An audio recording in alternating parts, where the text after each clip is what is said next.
Hello friends, welcome back to our channel KK arts and cooking. ఎలా ఉన్నారు? బాగున్నారా? నేను కూడా చాలా బాగున్నాను. ఈరోజు వీడియోలో వచ్చేసి మంచి పప్పు రెసిపీ అయితే చూపించబోతున్నాను. అదేనండి, కమ్మగా ఉండే బీరకాయ టమాటో పప్పు అయితే చేసి చూపించబోతున్నాను. పప్పుల్లో చాలా టేస్టీగా ఉండేది బీరకాయ టమాటో పప్పు. ఈ పప్పుని సింపుల్గా 3 స్టెప్స్లో అయితే చేసేయండి, చాలా టేస్టీగా ఉంటుంది. దీనికోసం ముందుగా కందిపప్పుని శుభ్రంగా కడిగేసుకొని ఒక అరగంట పాటు అయితే నానబెట్టేసుకోండి. అప్పుడు చక్కగా మెత్తగా ఉడికిపోతుంది. ఇప్పుడు ఫస్ట్ స్టెప్ ఏంటంటే కందిపప్పుని కుక్కర్లో వేసుకొని ఒక 3 విజిల్స్ వచ్చేంత వరకు ఉడికించుకోవాలి.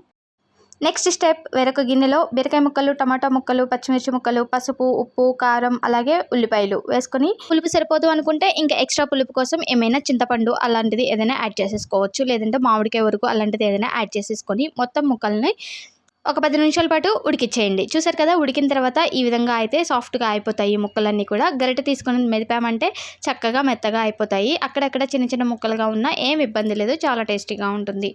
ఈ ముక్కలన్నింటినీ కుక్కర్లో పప్పుతో పాటు వేసేసుకోవచ్చు, కానీ గుజ్జులాగా అయిపోతాయి. అదొక టేస్ట్, ఆ టేస్ట్ వేరే అయితే ఉంటుంది. ఈ విధంగా చేసి చూడండి, చాలా బాగుంటుంది. సపరేట్గా ఉడికించి వేసుకుంటేనే ఆ ఫ్లేవర్స్ అనేవి చక్కగా ఉంటాయి పప్పులో.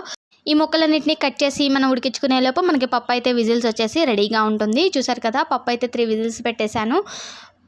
మూత తీసి చూస్తే చక్కగా మెత్తగా ఉడికిపోయింది. పప్పుని కుక్కర్లో వేసి ఉడికిచ్చామంటే తొందరగా పని అయిపోతుంది. అలాగే పప్పు గుత్తితో పనే లేదండోయ్.